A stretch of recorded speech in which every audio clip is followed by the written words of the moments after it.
अयोध्येनंतर आता ऑस्ट्रेलियामध्ये रामाचं मंदिर उभारलं जाणार आहे। तब्बल 150 एकर जागेमध्ये 721 फूट उंचीचं मंदिर उभारलं जाणार आहे आणि हे मंदिर नेमकं कसं असेल बघूयात याविषयीचा हा स्पेशल रिपोर्ट।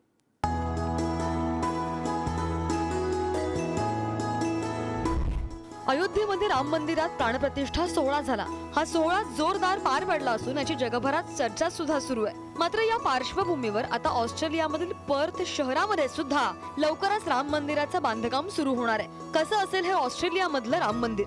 ऑस्ट्रेलियातील पर्थ शहरामध्ये श्री राम वैदिक अँड कल्चरल ट्रस्ट तर्फे हे राम मंदिर बांधलं जाणार। पर्थ शहरामधील 150 एकर जागेवर 600 कोटी रुपये खर्च करून श्रीराम मंदिर बांधलं जाणार। हे मंदिर जगातील सर्वात उंच असणार असून मंदिराची उंची 721 फूट। मंदिर संकुलातील 55 एकर जागेवर सनातन वैदिक विद्यापीठ उभारलं जाणार। यासोबतच हनुमान वाटिकेत 108 फूट उंचीची हनुमानाची मूर्ती सुद्धा स्थापन केली जाईल।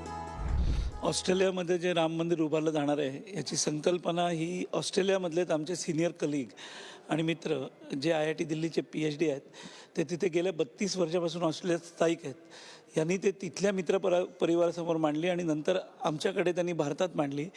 तर या मंदिराचं वैशिष्ट्य असं आहे की हे प्रभू श्रीराम जन्मभूमीच्या धर्तीवरच बांधलं जाणार आहे, पण हे जगातलं सगळ्यात उंच मंदिर असणार आहे। वैसे तो सभी जगह मंदिर है, मगर इसकी विशेषता ये है कि इसकी ऊंचाई 721 फुट है और ये 150 एकड़ ज़मीन में बनना है। इसमें हमारा जो 7 साल इसका प्लान ये है कि हम उसमें सनातन हिंदू यूनिवर्सिटी बनाएं।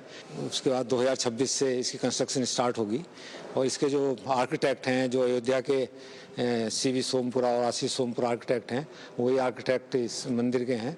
उन्होंने हमारा डिज़ाइन तो कर दिया है मंदिर का और ये 4 साल में बनेगा, 2026 में स्टार्ट होकर।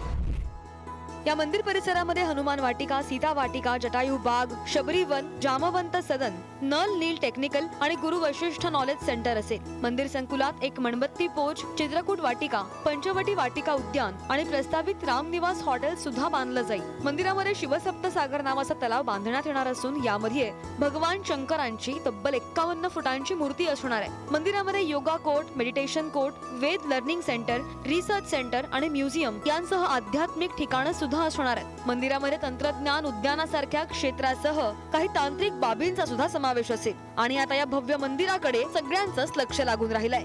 श्रद्धा शिर्के, पुढारी न्यूज।